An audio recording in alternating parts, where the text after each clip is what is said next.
Yes, good morning, students.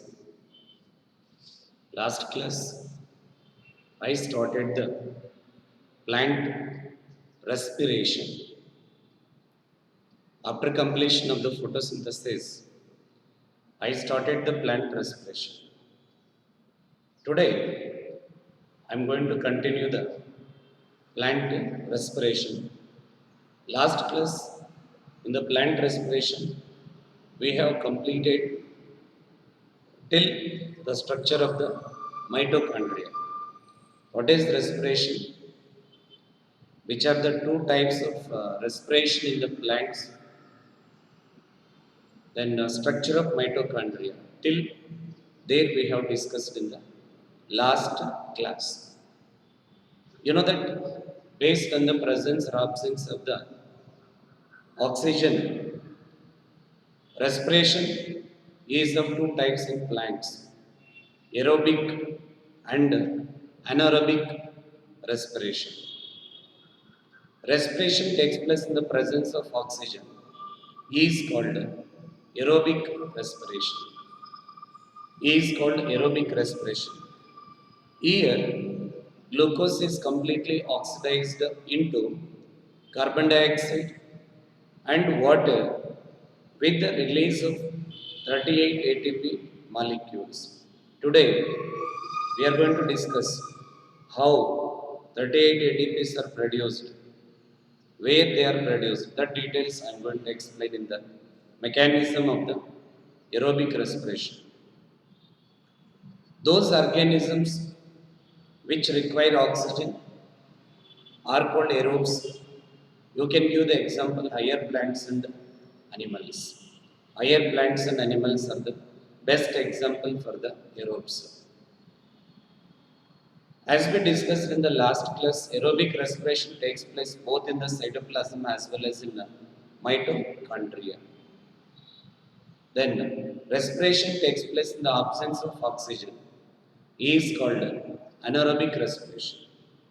Here, glucose is partially or incompletely oxidized into ethyl alcohol and carbon dioxide with the release of two ATP molecules. Those organisms which do not require oxygen are called anaerobes. As we discussed in the last class, bacteria, yeast, and muscle cells are the best example for the anaerobes. And also we have completed the structure of the mitochondria in the last class. The cavity of the mitochondria is filled with proteinaceous substances called matrix. It contains water, circular DNA, RNA, 70S ribosomes, proteins, and enzymes of Krebs cycle. That is why matrix is the site of the Krebs cycle. Here, outer membrane is smooth and continuous, whereas the inner membrane is thrown into a number of finger-like projections are called mitochondrial cristae. That cristae bear numerous stalked particles are called F0, F1 particles or elementary particles or oxysomes, also called as Rocker's particles. You know that each Rocker's particle has the three parts, a base, a stalk, and a spherical head. Head contains enzymes necessary to synthesize the ATP during electron transport system. The details we are going to discuss today. Clear? Okay. Now let us come to the mechanism of aerobic respiration. Mechanism of aerobic respiration. Mechanism of aerobic respiration. Mechanism of aerobic respiration.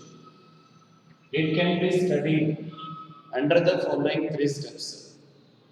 Mechanism of aerobic respiration can be studied under the following three steps. They are, they are glycolysis, they are glycolysis, Krebs cycle, glycolysis Krebs cycle, and terminal oxidation. Terminal oxidation. So these are the three steps of Mechanism of aerobic respiration. Glycolysis, Krebs cycle, and terminal oxidation. All the three steps takes place at different places.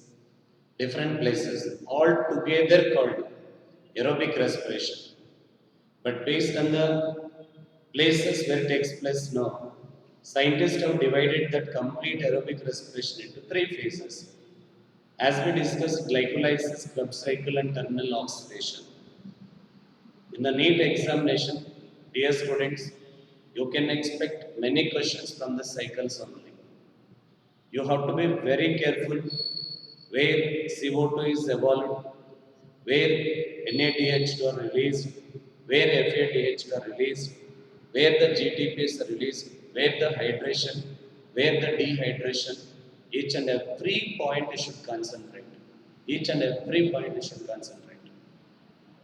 If you learn the representations of glycolysis and Krebs cycle by keeping what I said, all these points know, you can select the correct answers in the NEET examination. Then also you should remember order of the compounds in the Krebs cycle as well as the glycolysis. Sometimes they used to ask complete order of the compounds. ಒಂದೊಂದ್ಸಲ ಒಂದೊಂದು gap ಇಟ್ಟಿರ್ತಾನೆ next compound gap ಇಡ್ತಾನೆ next compound ಈ ಥರನೂ ಕೂಡ ಕೇಳ್ತಕ್ಕಂಥ chances ಇರುತ್ತೆ if you keep from first to last compound without forgetting any one ಆರಾಮ್ಸೆ you can select the correct answers in the NEET examination. That you should keep in your mind. Okay. Now first, let us come to the glycolysis. Let us come to the glycolysis. Glycolysis.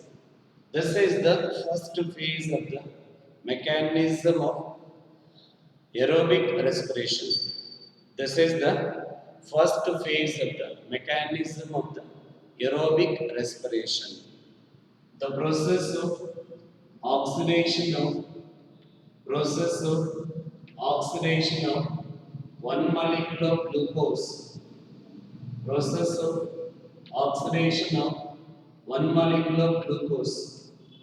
Process of oxidation of one molecule of glucose into two molecules of pyruvic acid is called glycolysis. Process of oxidation of one molecule of glucose into two molecules of pyruvic acid is called glycolysis. This is the overall equation of the glycolysis. C6H12O6 gives rise to two molecules of C3H4O3, nothing but pyruvic acid, and four protons. So this is the balanced equation of the overall glycolysis. Got it? What I'm telling you. Oxidation of one molecule of glucose into two molecules of pyruvic acid is called glycolysis. Is called glycolysis. It is also called as EMP pathway. It is also called as EMP pathway. It is also called as EMP pathway. Named after the discoverers, German discoverers, named after the German discoverers like Emden, mayor of and Paris, Emden, mayor of and Paris. That is why it is also called as EMP pathway. I think you are following here. Oxidation of one molecule of glucose into two molecules of pyruvic acid is called glycolysis. This is the overall equation of glycolysis. As I said, it is also called as EMP pathway. Named after the three German discoverers, Embden, Mayerhof, and Parnas. Embden, Mayerhof, and Parnas. That is why it is also called as EMP pathway. Since glycolysis does not, since the glycolysis doesn't require oxygen, since glycolysis doesn't require oxygen, hence it is common pathway pathway. Hence, it is common